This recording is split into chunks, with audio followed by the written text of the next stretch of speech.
morning, good afternoon, good evening, everyone. Welcome to the fourth webinar learning series organized jointly by the Prevention Collaborative and UN Women. People are joining in. We see that now there are around 89 or 90 participants. So let's start. So again, warm greetings and welcome everybody to the webinar. My name is Kamsawat Jantaviso. I'm policy specialist working with UN Women with the Ending Violence Against Women team, and I'm leading the work on preventions. And today, our topic of the webinar is on working with men and boys to prevent violence against women. And it's one of the most asked topic from UN Women colleagues and also from different partners. They're always interested about how we understand the work with men and boys, what works, what does not work, and what the lesson learns are from engaging with men and boys around the area of preventing violence against women. And today we have two experts from our Prevention Collaborative colleagues joining us and presenting their work and their expertise and share with us their knowledge. Allow me to introduce them to you. Dr. Ruti Leftov. She's a gender and public health specialist with a particular focus on gender transformative and male engagement intervention. And previously, she was the director of research, evaluation, and learning at Ecumundo, formerly known as Promundo. And she's now based in Vienna in Australia. Thank you for joining us, Ruti. Rita Nyaratunka, she has more than 12 years of experience working in the field of violence against women prevention. She's skilled in programming with a focus on working with couples and engaging men and boys for violence prevention. Working at the Rwanda Men's Resource Center, she has contributed to building capacity for local NGO and civil societies on integrating men engagement approaches in their prevention work. She has played an active role in the designing and implementation of the Shikiva program that has proven to reduce violence among intimate partners in Rwanda. And she's based in Kigali. Welcome, Rita. And both of them are senior associate at Prevention Collaborative. So we are going to have about an hour for you, Rita and Ruti, to hear your expertise. And the video is being recorded, and then we would have 30 minutes after your presentation for Q&A. I will be monitoring the Q&A, and then we will start the conversation after your presentation. Over to you. Thank you. Thank you so much, Cam, and welcome everyone. Thank you for joining us. We're excited to be here. And this is a big topic, so we'll try to address as much as we can in the presentation itself, but there are many things that we won't get to and look forward to the Q&A and discussing further. Next slide, please. A little bit about the Prevention Collaborative. We're a global network of practitioners, activists, and researchers who are working to better equip ourselves and others with the vision, knowledge, and skills necessary to end violence against women and their children worldwide. Next slide, please. So in today's session, we're going to go over why work with men and boys to prevent violence, providing a bit of an overview about men and violence, the risk factors for men's perpetration of violence, discuss some of the strategies and the evidence around this work, and then flag a few kind of common questions and concerns. We'll also then move to sort of part 2 of the presentation around how to actually effectively work with men and boys. I want to give a caveat that throughout this presentation, we're focusing really on men's violence against women in the family, as that is both the most common form of violence against women, as well as where we tend to have more evidence. But we'll allude to kind of other work as well. Next slide, please. So before we get started, We'd like to hear a little bit about your experience working with men and boys on violence prevention. So please answer the poll and we'll see where we are. So everywhere from this is totally new to me to this is my area of expertise and focus.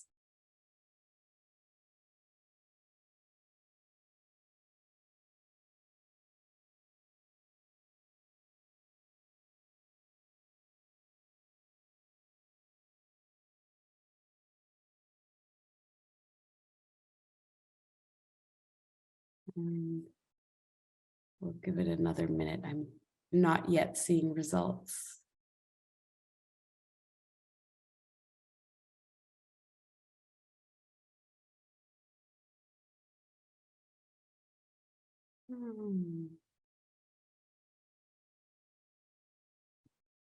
Rita, are you seeing results?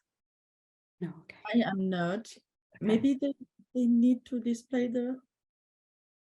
Oh, here we go. All right, so we have about a little more than 50%, 55% saying that they have some experience.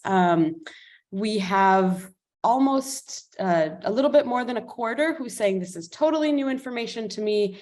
And then about 20% saying that this is their area of focus. So quite a wide range. And again, we're going to try to address all of you in this presentation, but please in the Q&A function, add questions or comments to enrich our discussion here. Next slide, please.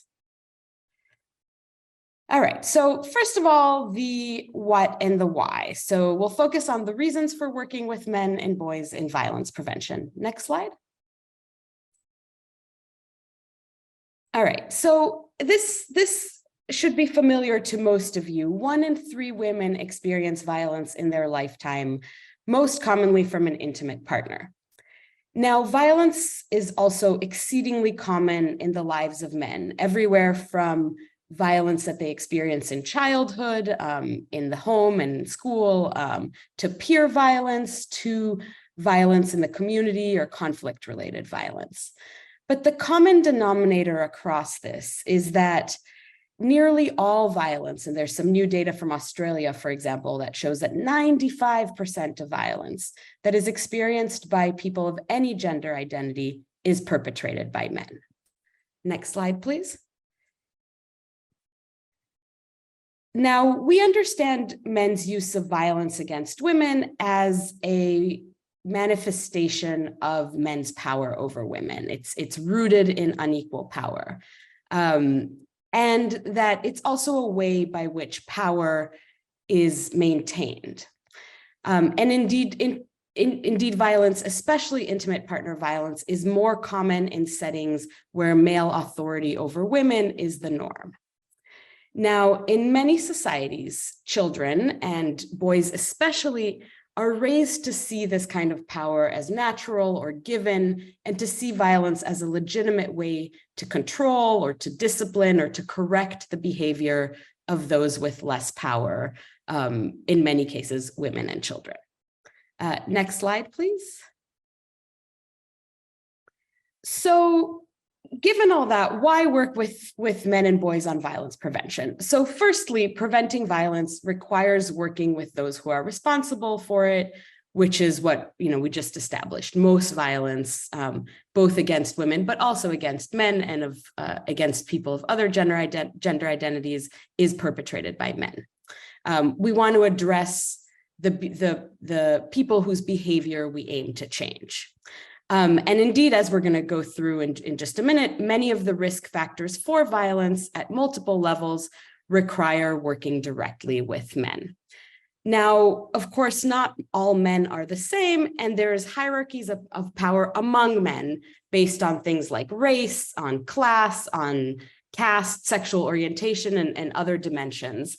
And of course, not all men use violence. But men as a group benefit from this position of power. And through inaction, when they don't speak out against violence, they remain complicit in this problem. Now, it's also important to work with men because in our world, men still often hold positions of power and authority in government, in religious institutions, in business, in social and economic life. And so we need to work with them in order to create change in those areas.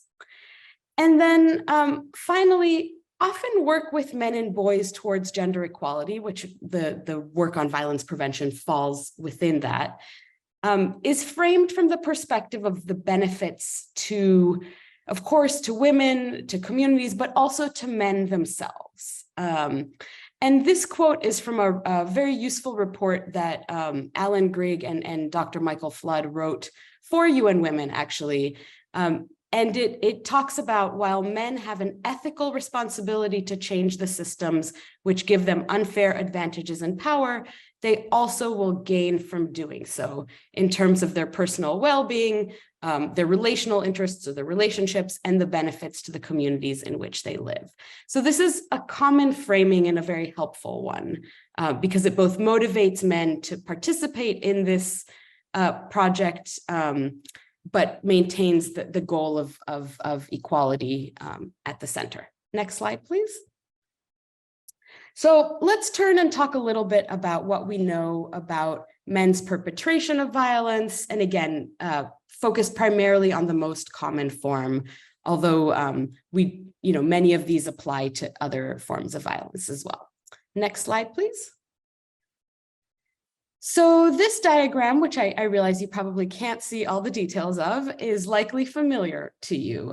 This represents the socio-ecological model that shows risk factors for intimate partner violence, specifically in heterosexual relationships.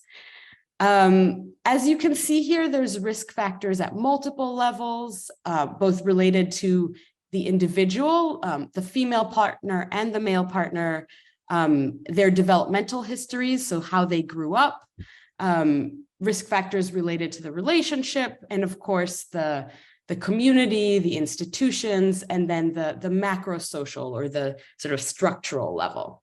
I'm not going to go through all of these in detail, but I wanted to focus in a little bit on these risk factors for the male partner.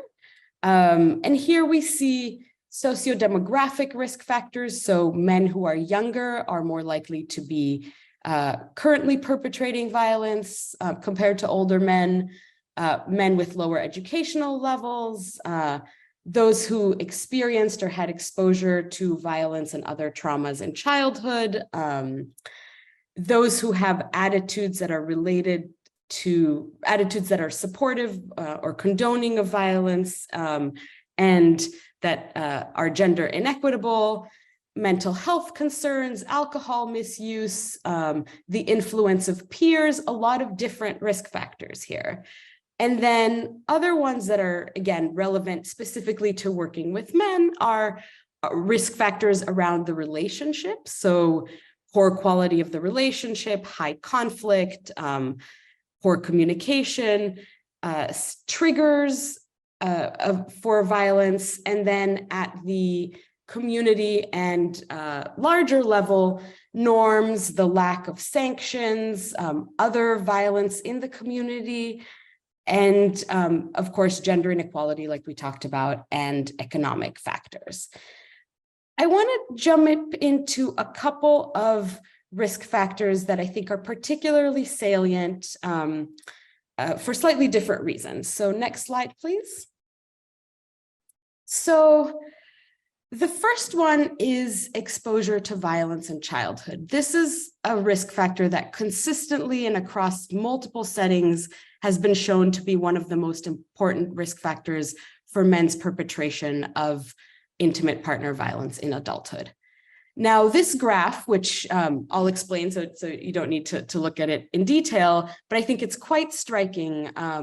This is an analysis of data from the International Men and Gender Equality Survey that's coordinated by Equimundo with partners in many different countries. In this analysis, they look at men who reported ever using violence against a partner, and they compare men who witnessed violence against their mother in childhood with those that did not. So the blue bar is men who witnessed violence in childhood, and the red bar is those who did not.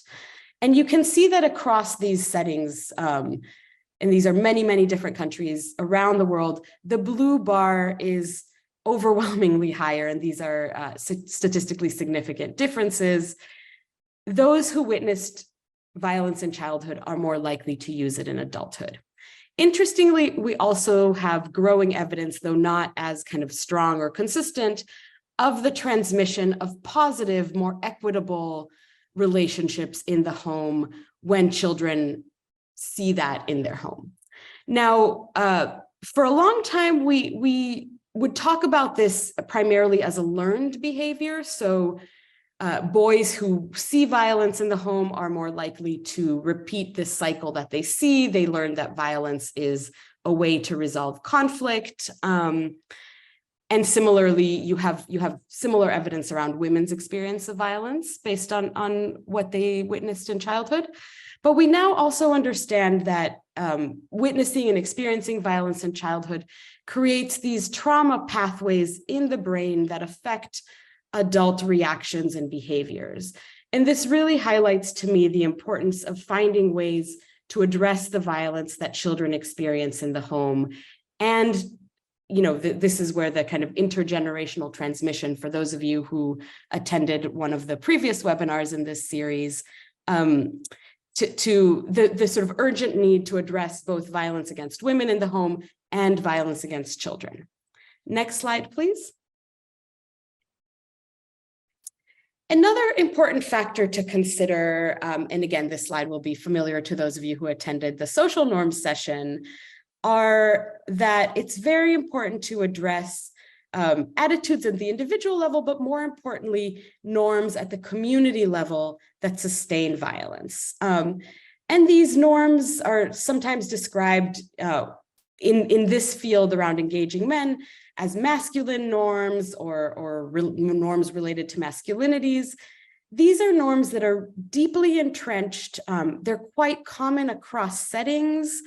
And these are norms around, for example, male authority in the home and who should have decision-making power, male sexual entitlement, masculinity being linked to toughness and not showing a range of emotions, and to violence as a way to exert power and settle conflict.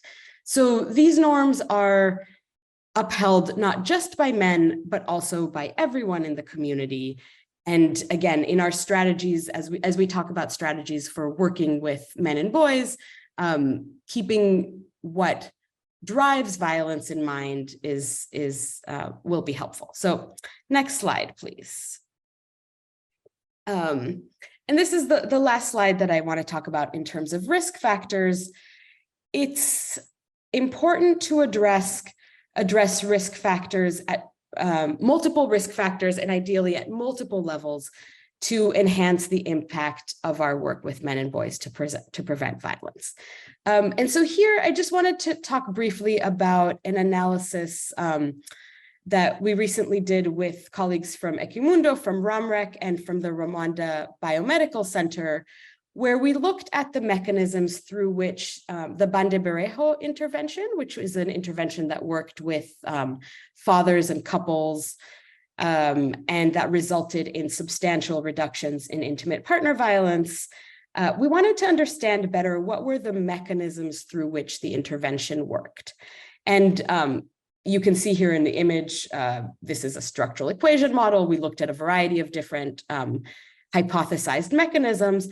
And what we found, which you might expect, is that there wasn't just one specific factor, and therefore one specific risk factor that we addressed in the intervention that was driving this reduction in violence.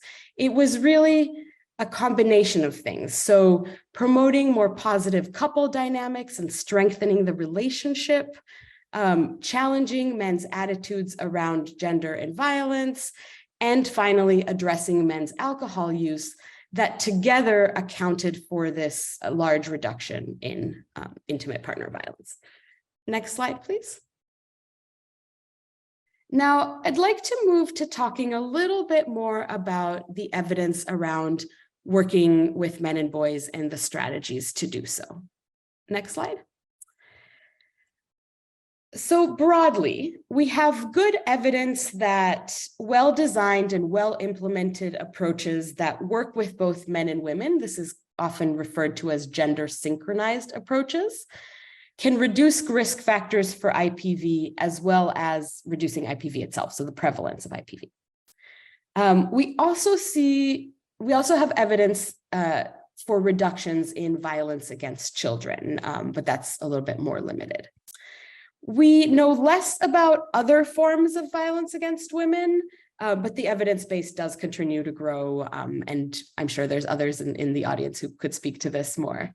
And finally, there is conflicting evidence for interventions that work exclusively with men and boys, and those interventions are also sometimes considered problematic as they run the risk of lacking accountability to women and girls or kind of excluding their perspectives in the process. And we'll talk more about that later on.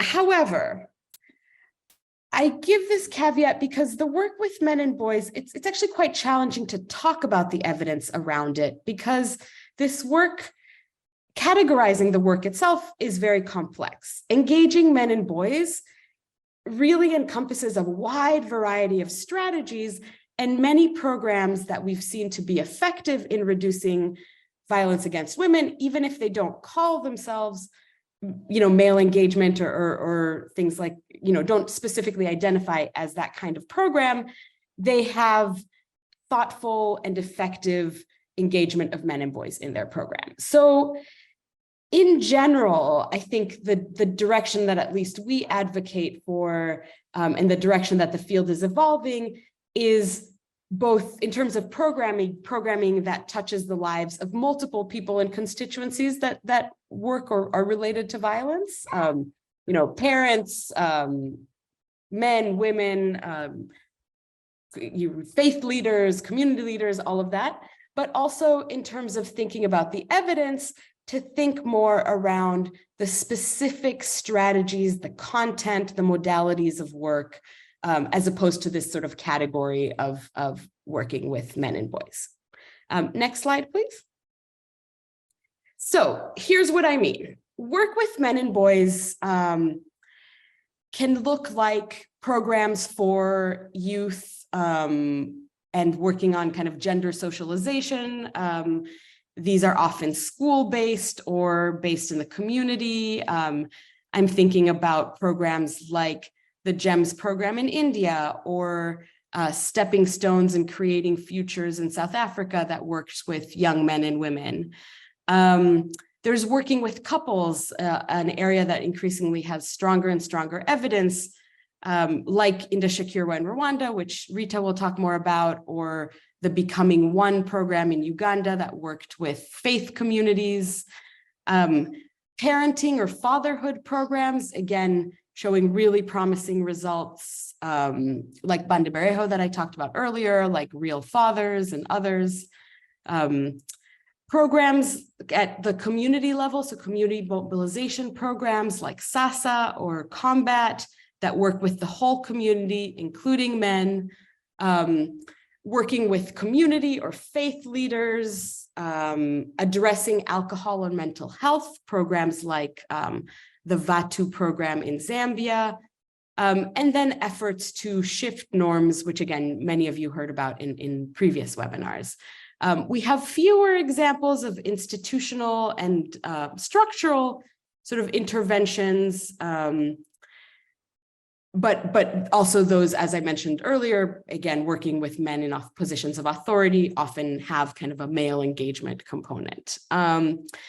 I want to emphasize that these programs that I mentioned, by name, which I won't go into detail about, I intentionally mentioned some very well-known ones, and they would, for the most part, not define themselves as programs to engage men and boys, but in the way that they've done this work, they are working with men and boys as an integral aspect of the intervention, and they've often done them in very thoughtful ways that have brought lessons to this field about how to do the work well, which again, we'll talk more about later on. Next slide, please. As I noted, we have less evidence around structural and institutional change in general in the field of violence prevention, and specifically around how that relates to work with men and boys and perpetration of violence. And there are a lot of critiques in the field, which in some ways we're quite guilty about today, that we highlight the work with individual or groups of men and the work on attitudes and norms. And in some ways we're obscuring these really important structures of power. And that doing so takes away from kind of creating structural and institutional change. You know, I'll say that, yes, we are guilty of this in this presentation. We'd like to talk more about this. But this is a lot of the evidence that we have is in fact at the kind of group and community level. But just to say that changing the environment and the world around men and around all of us is really essential. And what this might look like is things like addressing poverty and employment. And this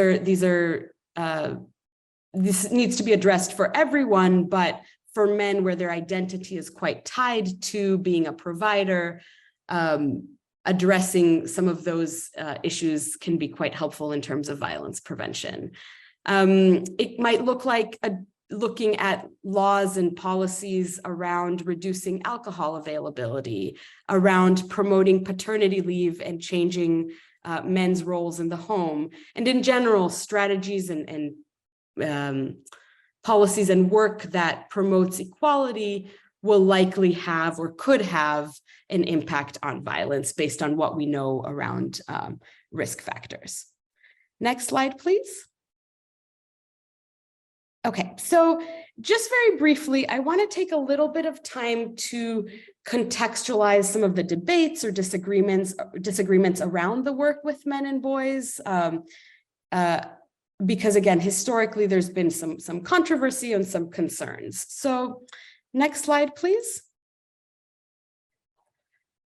First, those who work on violence against women are very familiar with getting questions in public meetings or when they're in the community. What about men? Meaning, what about violence against men? Shouldn't that be a focus? Isn't it sort of just as important? Isn't it happening just as often? So first, I want to emphasize that this question, while sometimes can be a genuine question, often comes up as sort of a form of backlash. It sort of serves to deny the scope of the problem against violence against women, or is sort of working to center the experience of men. Again, not always, but I think that's something important to keep in mind when these questions come up. Now, of course, addressing violence against men and boys is important. As I mentioned earlier in the presentation, violence against men is highly prevalent. Violence against boys is also highly prevalent and has intergenerational consequences. And all violence is a violation of rights. But it's important to understand the differences. Now, particularly in the context of relationship violence, there are some studies primarily in higher income countries, I would say, that show that men and women are using domestic violence at similar rates. Now, there's a recent article by Michael Flood and colleagues that tries to explain why these kinds of findings need to be interpreted with caution. So first of all, the way that we measure violence is usually sort of a list of violent acts, which works very well in terms of capturing women's experiences, but can lead to over-reporting, including of behaviors that are not, I don't like the word harmless, but are not really within the context of violence. Also, there's research that suggests that men are less likely than women to report their use of violence to some extent. And very importantly, women's violence is often occurring in the context of self-defense. And when you include questions and surveys about, who initiated violence or in what context violence happened, this is a finding that's quite common. And then finally, men's use of violence is more frequent. It tends to be more severe. It tends to cause more fear, as well as more likely to result in injury. And then more broadly, violence against men and boys is fundamentally different because of the context in which it occurs. While it certainly has gendered dimensions, it doesn't stem from the structural gender-based inequality. And I'll stop there. So next slide, please. Now, taking maybe a step back here, the work with men and boys is not new, and there's a long history of feminists calling for men to address their own and other men's involvement in gender inequality and the use of violence, and to sort of step up and be part of the movement towards equality. In the last several decades, however, this work with men and boys for gender equality has really emerged as its own field. So there's organizations that are really dedicated to working on this topic. It's an academic field of study. There's a professional network through the Men Engage Alliance, and so on.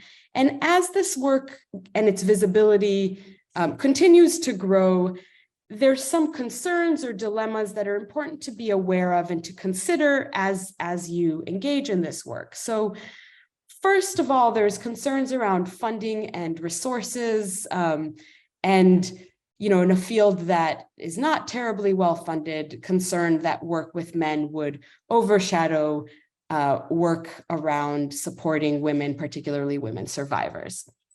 And also there's this kind of underlying concern around the work with men and boys becoming a goal in and of itself and overshadowing or taking over the needs of women and not working together with women's movements. So basically, it becoming a goal in and of itself rather than being in service of promoting equality, eliminating violence, and dismantling these broader systems of oppression. Now, these concerns are really important, and the way that I tend to think about them is they should guide us in doing our work better, in being more thoughtful about how we approach this, and being more thoughtful about how we engage with different stakeholders, and how we present the work going forward. And with that, I'm going to turn it over to my colleague Rita to take us through the second part of the presentation. Thank you so much, Ruti.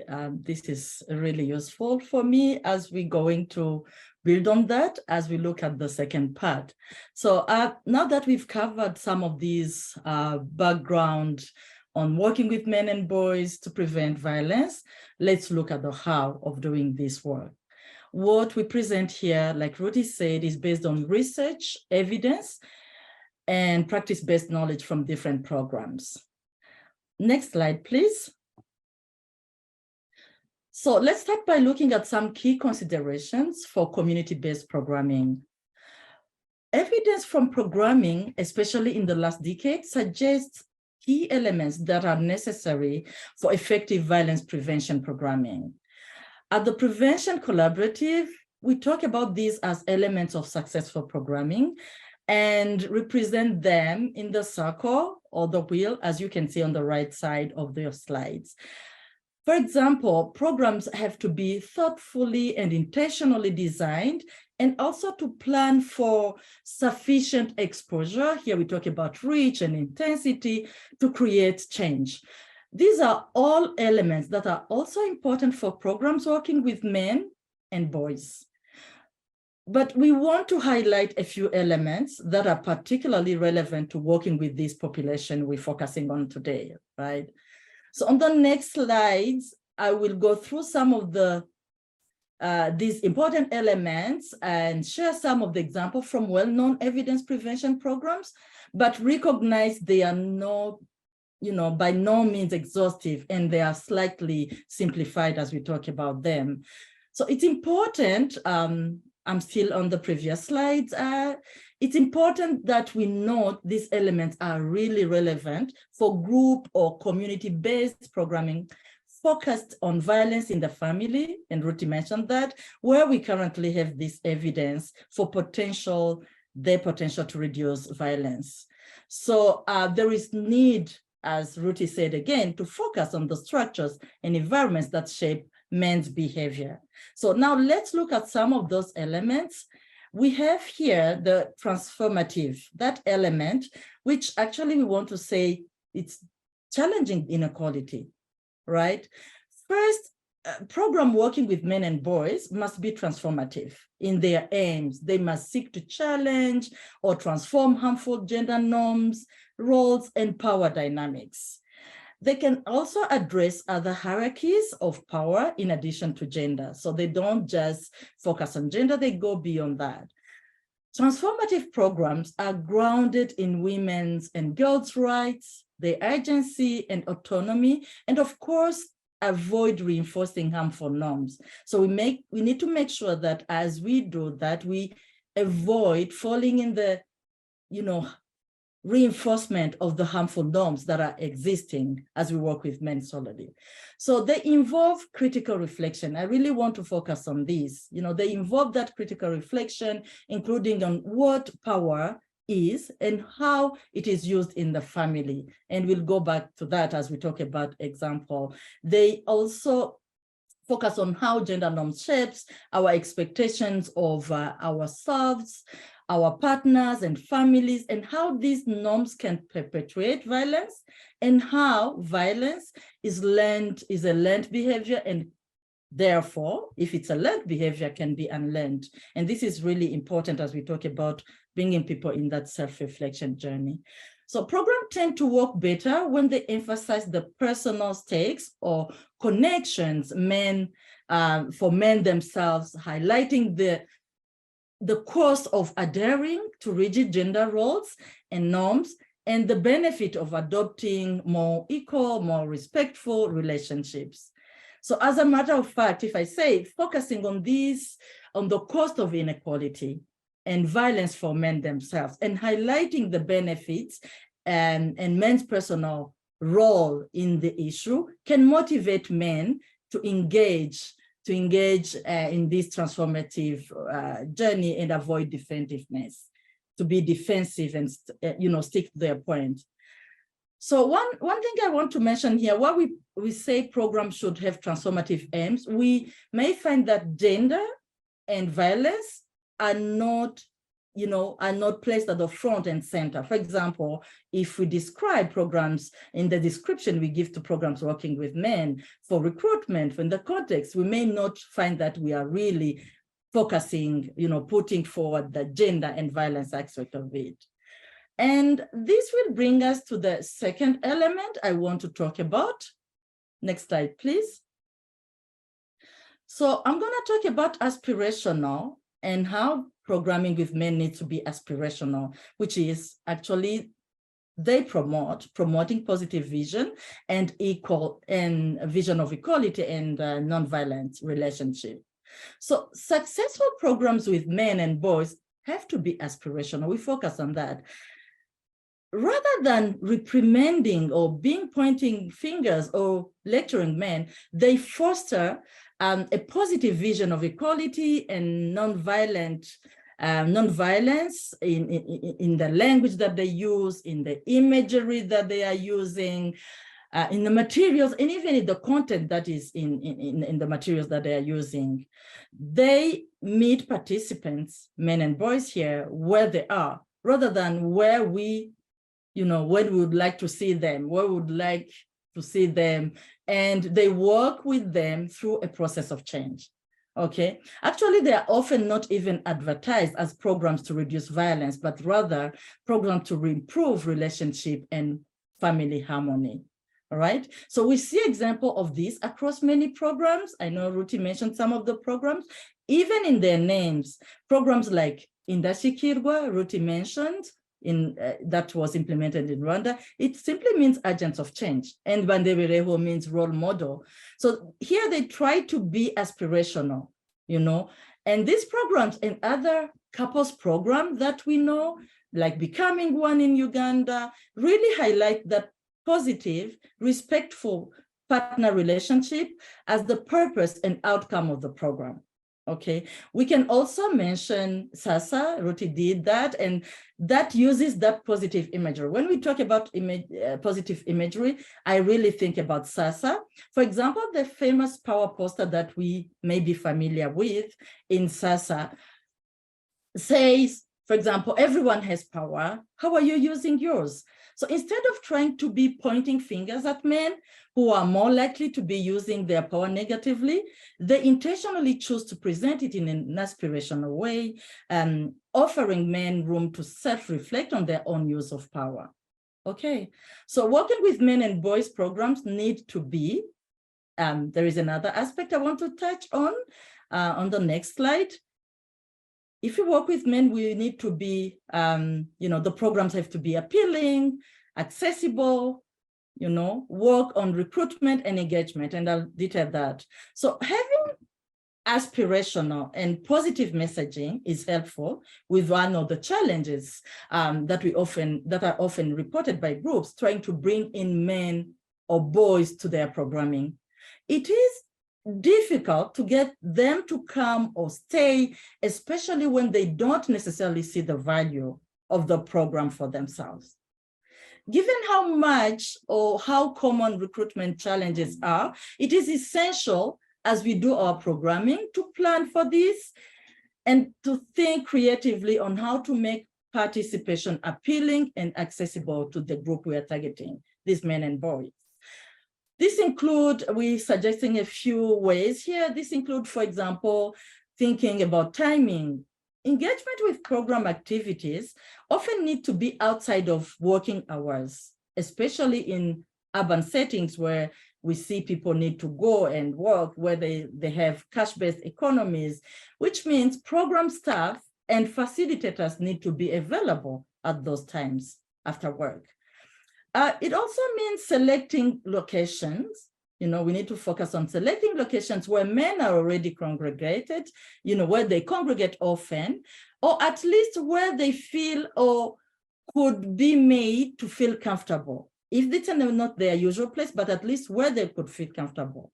So certain settings, if you want to say here, like childcare or schools, may not be, may not be their preferred places, and may be challenging to bring men into.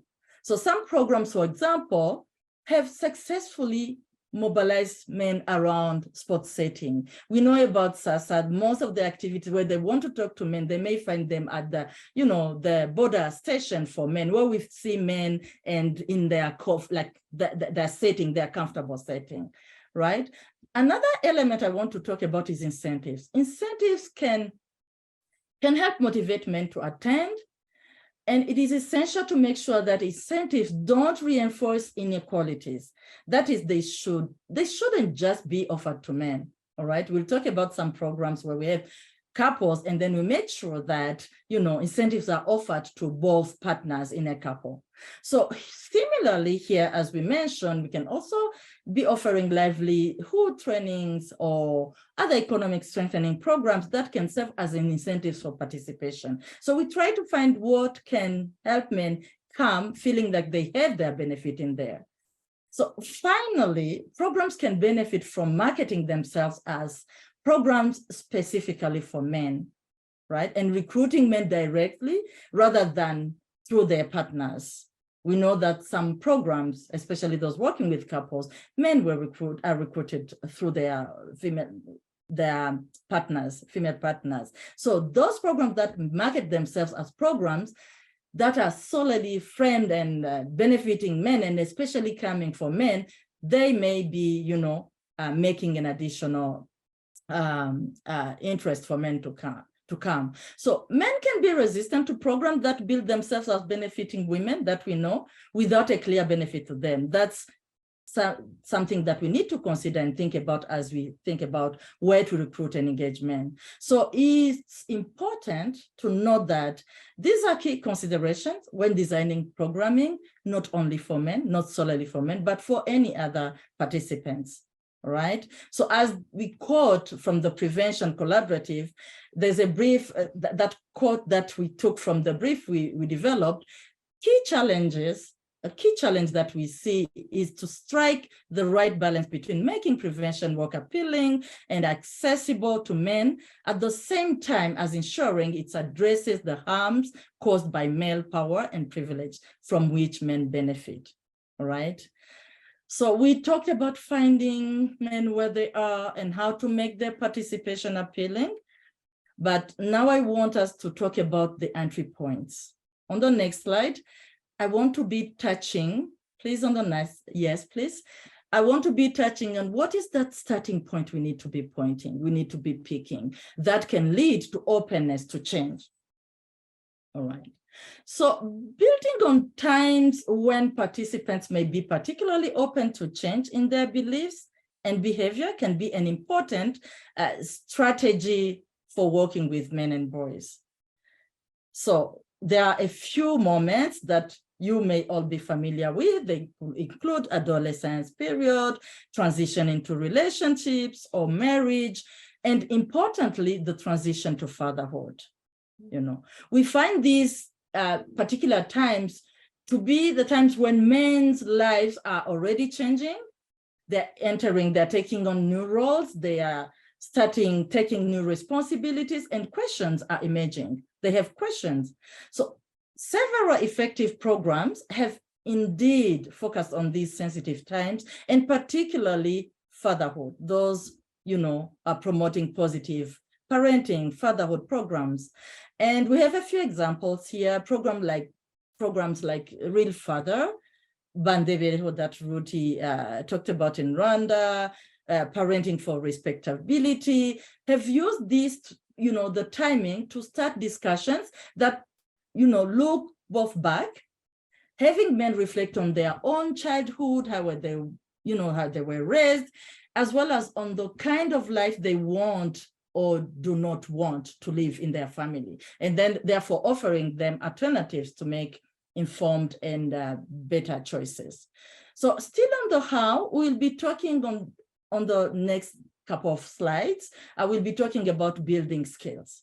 So we know as we talk about how we work with men, we also need to be thinking about what are those skills that we need to be building. Next slide, please.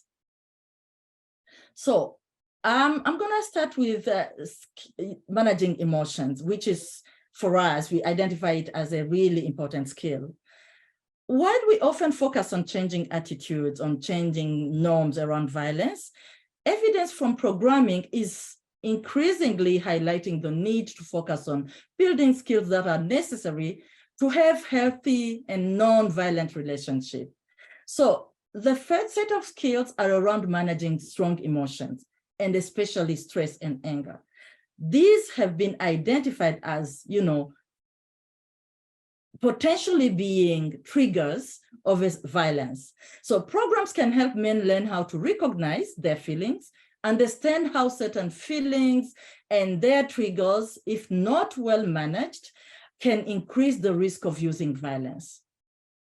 Right? They can also help them learn practical ways to manage and even share these emotions. So it's in different settings, in most of the settings maybe I've been exposed to, men don't even share these emotions. So building the skills that can help them, you know, not only learn and know to identify, but also share these emotions is really important. So this could include some, you know, a few things like coming up with preferred stress relief techniques, breathing exercises, and other activities that can help men do that.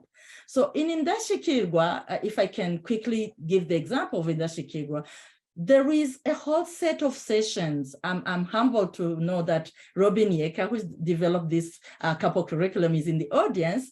In Indashikirwa, they included content on managing triggers of violence and focused mainly on managing feelings, managing thoughts, and choosing, you know, helping them to choose how to be nonviolent, you know, communicator, you know, building healthy communication. And this is a way actually of offering participants, especially men, the alternative ways of managing feelings and thoughts.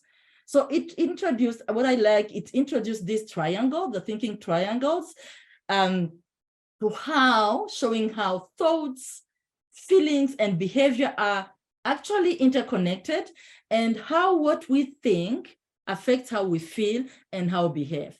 These had, like in the sessions, they were really powerful exercises that help men to pick alternatives on how they can manage these overall emotions, you know, with clear details on, you know, how to manage feelings, thoughts, and behaviors. Still on skills, on the next slide, I want to talk about another skills building, managing. On the next slide, please. Yes, managing relationships, building skills around managing relationship. Earlier, as we noted earlier, that we have evidence that has shown the importance of building relationship skills, such as communication, Ruti detailed that, conflict resolution, promoting joint decision-making, etc. The programs working with men can be designed to create opportunities, opportunities to develop and practice these skills in a supportive and structural environment. We have a few examples that we're suggesting here about the how. For example, they could be using practical exercises to build communication. And as I said, in Indashikigwa couple curriculum, there are lots of these exercises, to build communication, to be active listeners, to develop empathy, and also to have some techniques of conflict resolutions. So they could also create opportunities for couples to discuss and develop shared goals through session activities and homework assignments, which many people who may have worked with couples know the importance of having these take-home acts, exercises that help couples to reflect deeper and foster those types of positive relationship. Okay.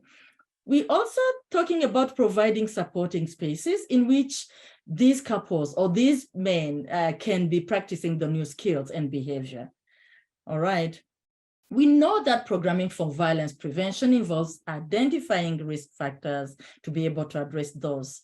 That's why on the next slide, we'll be talking about elements.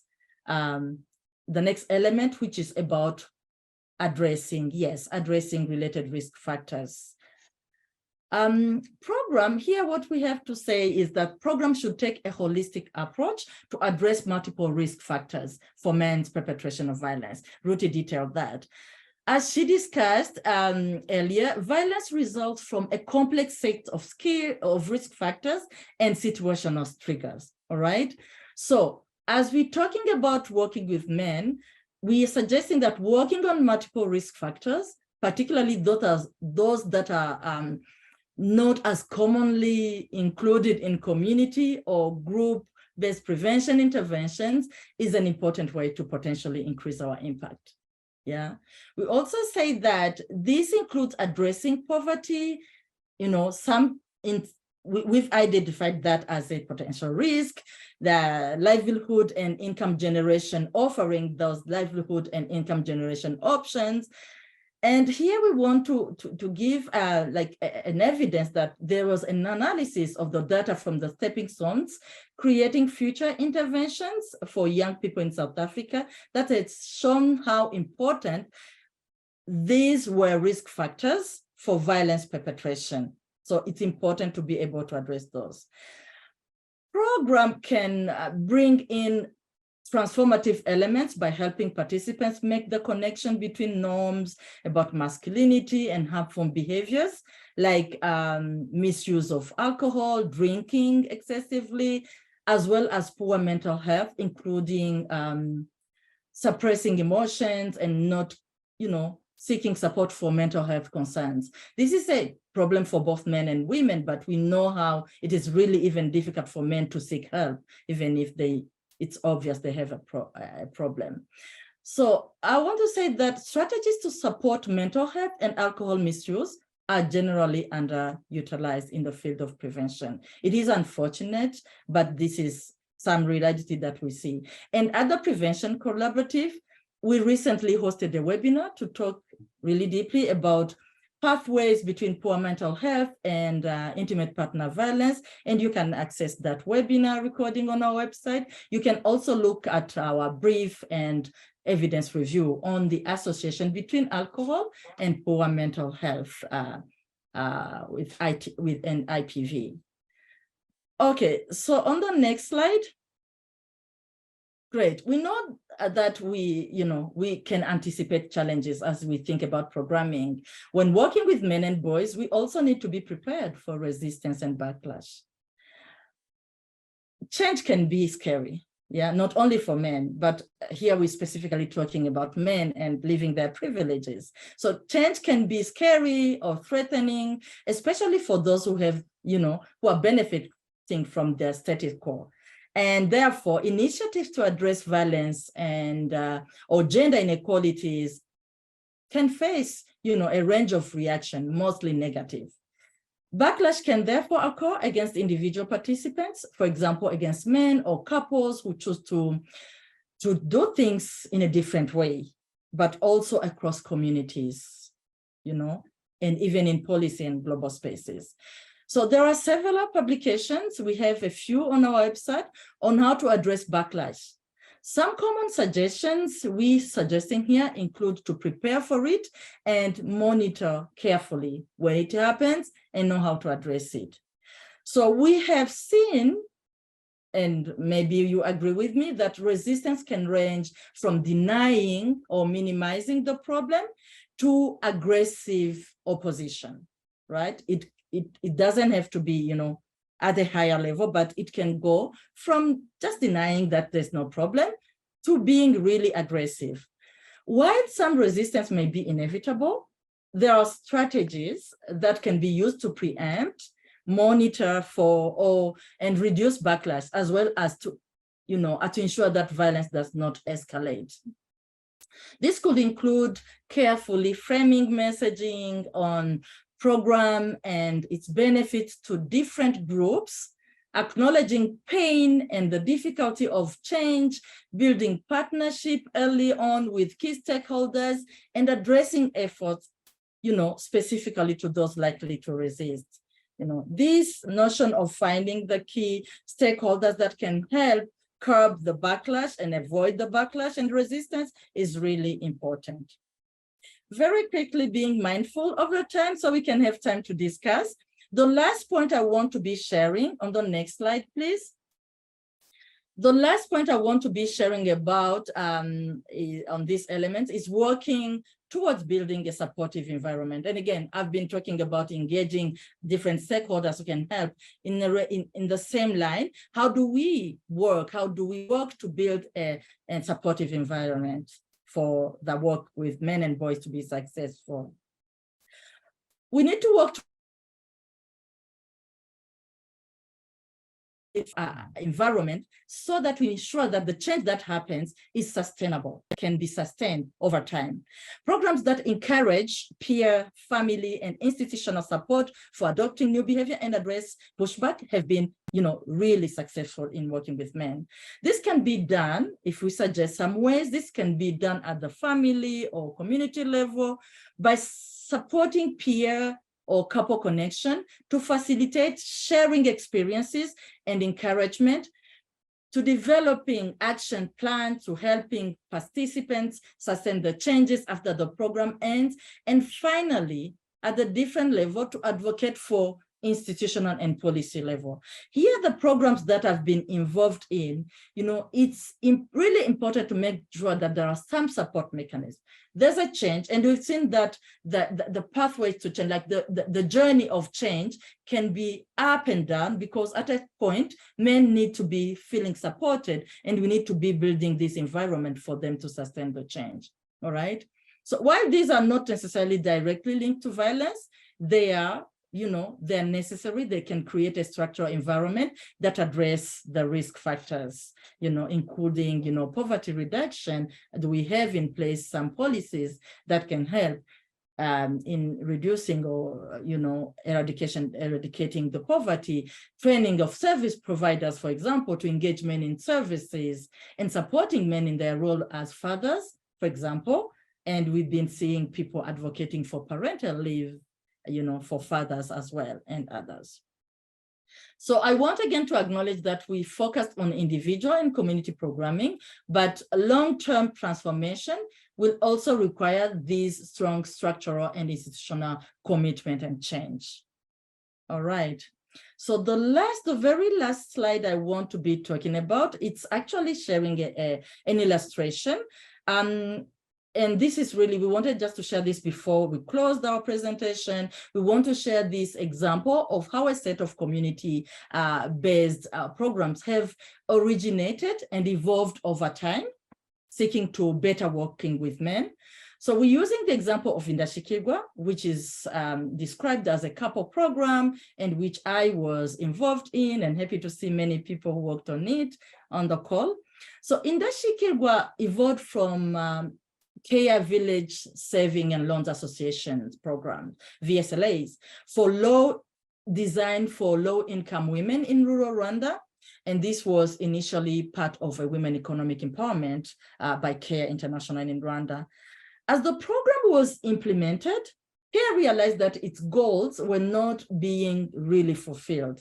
Men took over, they controlled women's saving and decided on how to use the saving, and some backlash in form of violence against women participants also occurred because conflict around the money. So women participants, here it's interesting to know that women participants themselves wanted and encouraged and pushed for men's involvement in their program. And from that point, Kea, in collaboration with Equimundo, the then Promundo, and developed this program, Journeys of Transformation. It's a companion program, and that was implemented in collaboration with a local NGO, Rwanda Men's Resource Center. And they had a set of 17 sessions to take men and through a journey of transformation. And there were sessions where they would discuss with men only, and there were also sessions jointly with the women. Later on, JOT was kind of revamped or thoroughly revised into a couples program, which I talked about, which is much stronger. It gave Indashikirwa that had a stronger focus on power, on couple relationship, and skills building, and worked now together strongly with men and women, helping them to kind of self-reflect and, build healthier relationship. So the Nation of Power was some additional and deeper reflection on how men could use positively their power rather than being on the side of perpetrators. So the Indashikirwa had this couple program, but also had other several components. Like we talked about being holistic, including safe spaces for women, training of these community leaders and community activists. And we can see that this was to promote also, as we talked earlier, this environment for change, for a possible change. So this evolution from bringing in men, often at the request of women, to a program is really, with the need to emphasize on the skills as well, additional community components reflect and shows us to some extent the evolution of the work with men. So I just wanted to share this journey, and I'll pause here.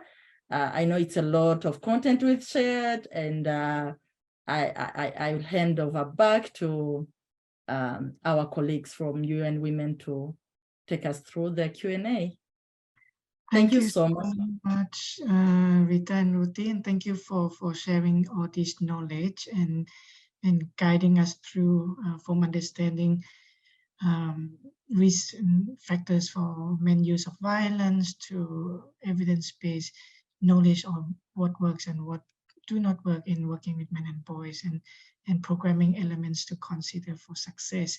And thanks, Ruthie, for also taking notes of the questions on the Q&A, and then you also answer some. So maybe I can pick up some to both of you, and then for your response. I'm just going to go to some of the questions. Can any of you comment on the issue around working with religious or conservative groups on gender inequality or on violence against women prevention, especially where they use women's groups, women's and girls in their groups legitimize gender inequality and men's attitudes. If you can comment on that. And the second one, maybe I'll start with two. The second one is, can you comment with the work on male models, feminist men or men who claim to be feminists and who play the role models for their communities, how success that can be and how that can contribute to the work. Over to you. Rita, do you want to get started or should I? Go ahead, I can take the next one. Okay. Thanks. Those are important questions. I think we have some models around working with faith communities and with faith leaders. There's sometimes some resistance to that from women's groups because of the kind of generally very conservative or potentially conservative values around women's roles in the home, around sexual reproductive health often. So I think just like but we do have some really interesting models that have shown effectiveness. And there's, someone here mentioned the Transforming Masculinities and Faith in DRC. We have one of the colleagues here in the audience. There's a program called Becoming One that worked with faith leaders in Uganda to facilitate kind of couples counseling in some ways. And so I think this is where we have some examples and also where some of the elements that Rita talked about come in, where you look for useful entry points and things like relationship counseling, which many people go to their faith communities to do, are very helpful. And at the same time, you have to make sure that you are sort of focusing on the transformative aspect and not reinforcing norms, right? So I think one of the things that sometimes happens within work with faith communities, but also more broadly, is you potentially work with women to change their behavior so that they don't provoke men, which is not really the direction that we want to go here, right? You do want to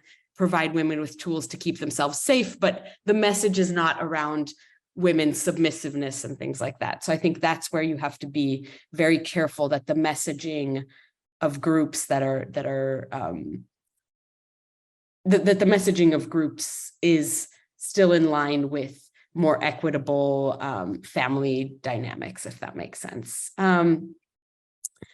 And the second question, sorry, remind me, was about... The second question is about role models. Role model, yeah. Yeah, I think, it's as Rita mentioned, it's important to have these aspirational kind of different ways. It's important for people to see different ways of being. I think the session on social norms mentioned this, right? That when you have women in non-traditional occupations, when you see, for example, men taking care of children in ways that are not typical in your community, those can be really, really powerful in this work. I think it's really important to make sure that men who are held up as role models are doing that kind of across different aspects of their life, if that makes sense. So to not uphold someone too highly, and then you find out that they're not actually, for example, they haven't stopped using violence in their relationships. And so I think that's one of the challenges. And I think, Rita, you might have more to add there. So I'll stop here. Yeah, Ruti, I think you've covered it. There is really a risk of thinking that after taking the journey of transformation and men are changed and they're seen in the community as role model, and they are now portraying, the positive men. And the risk here that we've seen, and I'm talking really from the practice-based kind of knowledge here, is that if these men who are already labeled as role models fall back or go back to violence, it's really a risk for, you know, the impact of the program and any other future activities that you can do in the community. I'm not saying that they are not, because most of the programs, after men have gone through their own self-reflection and journey of transformation, they really do change and they're seen as more positive. So the trick thing is here, how do we make sure that they really play the role that is, you know, picturing that ideal man that we want to see in our community. So you said it clearly, Ruti. I just wanted to add that from the PBK side. Thank you, Ruti and Rita. The second set of questions is around programming. I think I can group them in 3 questions. One is the durations of the program that you have seen successful. What would be a recommended length of time to work with men and boys, or the duration of effective prevention programming? The second one, is there a requirement to have male staff in the work with men and boys in the prevention programming, or male facilitator in the process? And the third one, linked to what Rita presented around the enrollment and the outreach of men. Can you discuss more about the strategy to bring men more to this type of prevention work?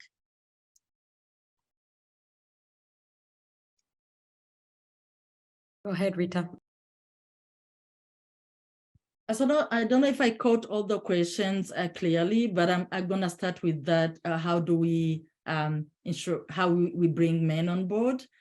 And linking it to the presentation that we made, we shared a few of the strategies, how we bring men on board, but there is this whole set of elements of successful programming, started from being intentional in why at the first time do we want to work with men, and why we want to work with them is mostly because they are, you know, and the evidence that Ruti presented, they are appearing to be the main perpetrators of violence in IPV relation, in you know, intimate relations. So there is that rationale. We need to be working with the men.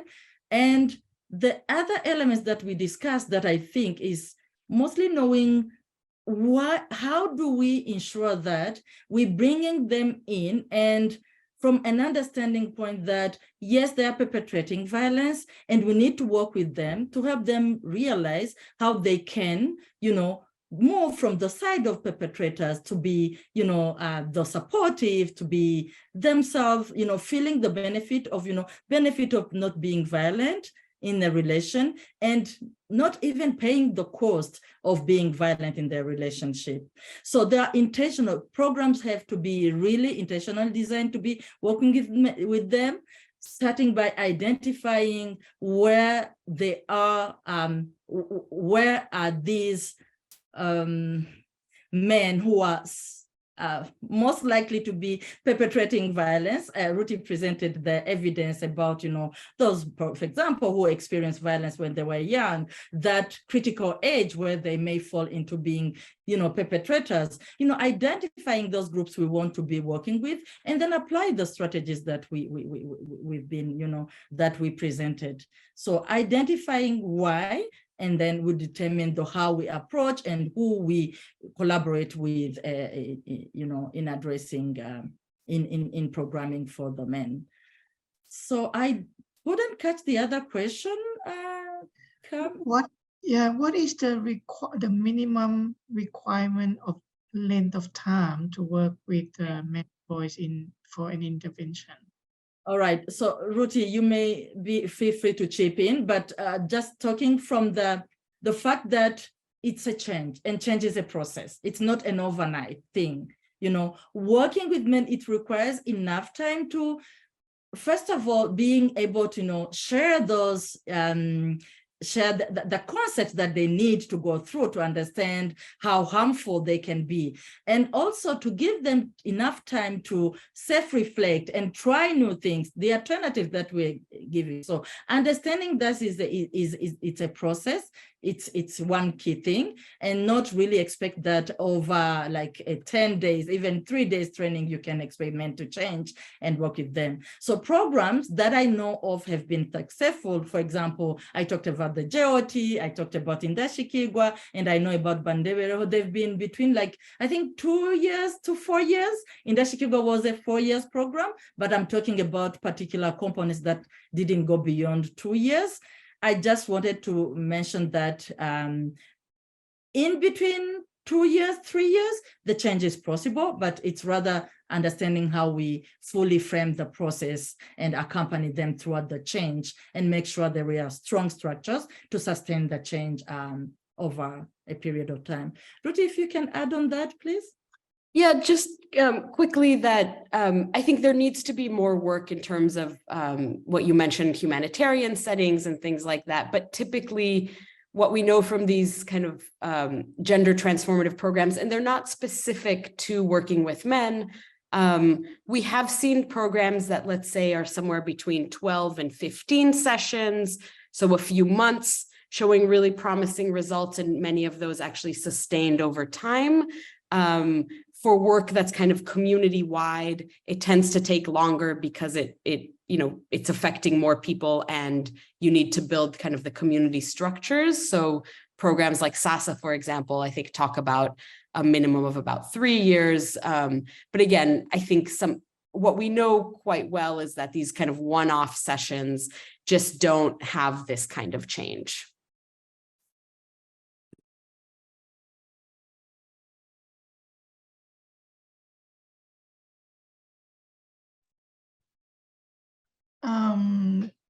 We have around a little bit about 5 to 7 more minutes. Maybe if you don't mind to go to another round of questions, and then we do the poll to finish it off. Ruti and Rita, there are questions around the work with couples. One is that can you talk about the selection criteria for working with couples, and any step you need to take to ensure that it's safe to do the intervention with the couples, assuming that it might not be safe for all couples to participate. The second question related to couple is regarding couple intervention, what ideas do you have in cultural context where men and women cannot sit in the same room during meetings? And maybe I can add one more. What is the accountability mechanism for working with men and boys, especially when we engage with perpetrators, and how to deal with that? Thank you. I will get started, and in part, I'm going to punt a little bit on this in the sense that, first of all, there's some nice resources being shared in the Q&A, so thank you for that. I think in terms of couples work, there's a nice WHO resource around working with couples and sort of ensuring safety. I think, to me, a lot of it is making sure that you are working with the community organizations that are well placed to detect any issues that can follow up and help support families.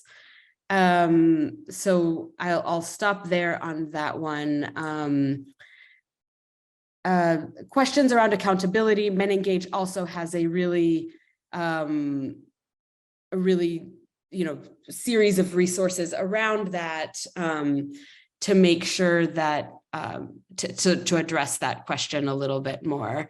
And then in terms of just this question around perpetration, I want to answer that with a slightly broader view because Cam, you had mentioned this is something that comes up.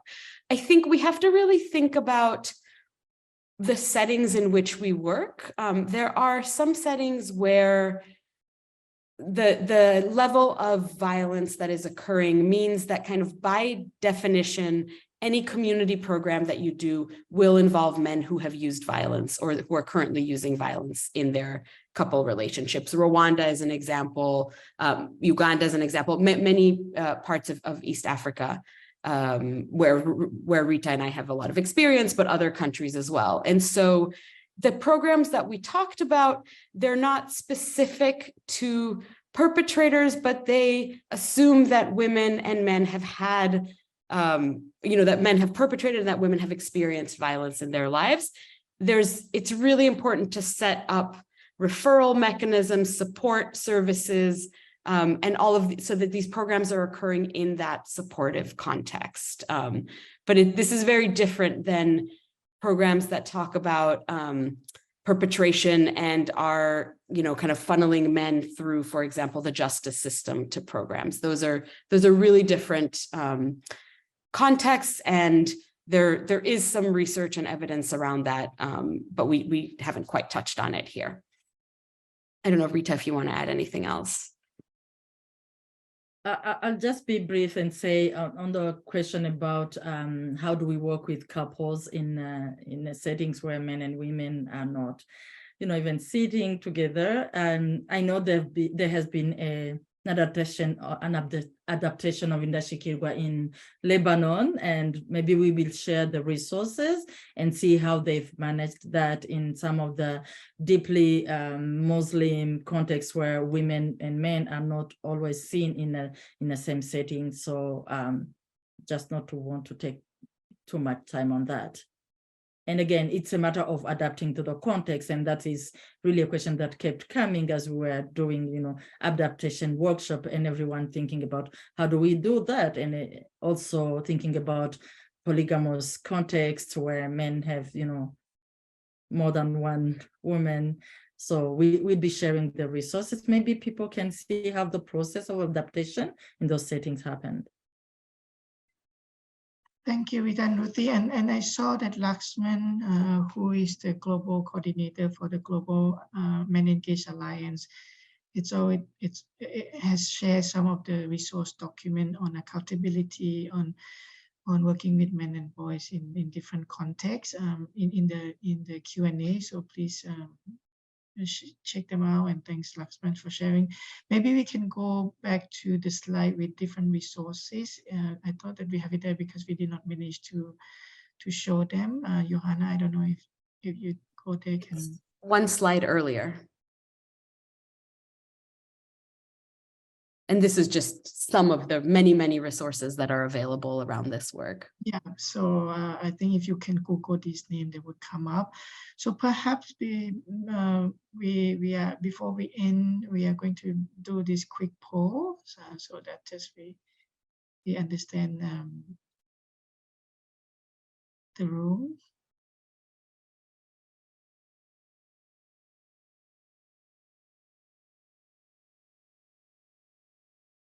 So it is okay.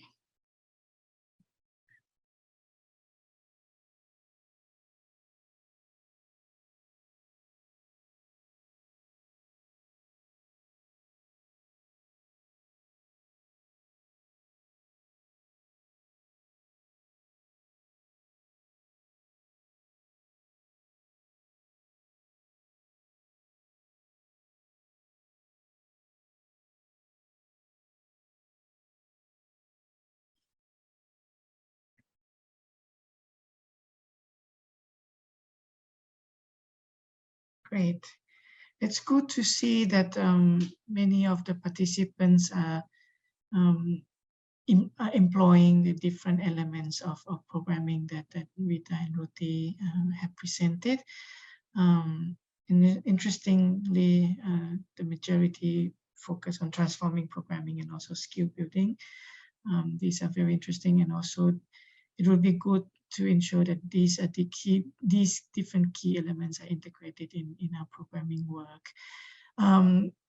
Unfortunately, we are running out of time, and there's so many questions that are coming, and we are not able to answer to everyone as always.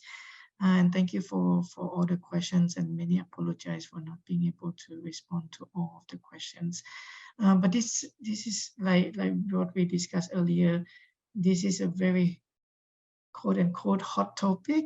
Everybody is interested in the field of our work, and there are always questions. It also indicates the interest and also the thinking that go through this area of work. Any last word, Ruthie and Rita, before we end?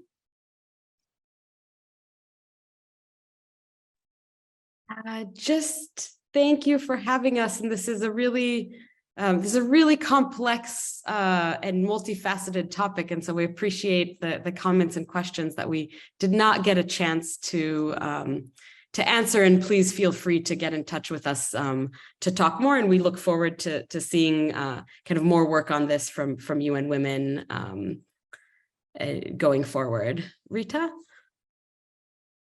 No, thank you. Just to say thank you so much for the opportunity to be talking about this topic that is really of interest to me, to be honest, and happy to see that we have so many people, and it's unfortunate that we're running out of time. I know we would have heard from the very experienced people in the audience, so it's been a pleasure being with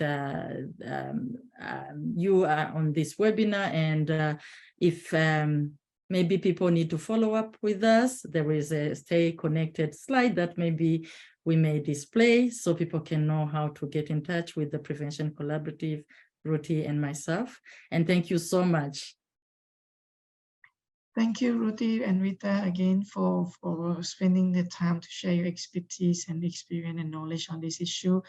At UN Women internally, we're also trying to document the lesson learned on our work with men and boys to prevent violence against women. We also will be partnering with the Global Men Engaged Alliance to collect this knowledge and generate this knowledge with and alongside with the Men Engaged partners. So thank you everyone for joining. We have like almost 160 people stay with us until now, starting from almost 230 people at the beginning. So the next webinar for the series is next Wednesday. It's going to be on social protection and violence against women prevention. So we have done all the 4 topics, and then the next one is the last topic for this series. And if there's such demand, we would, of course, organize this series again. Hope you can join, and all the recordings will be shared with all the registrants. Thank you so much. Thank you for joining, everyone. Have a good day, good night, good evening, wherever you are.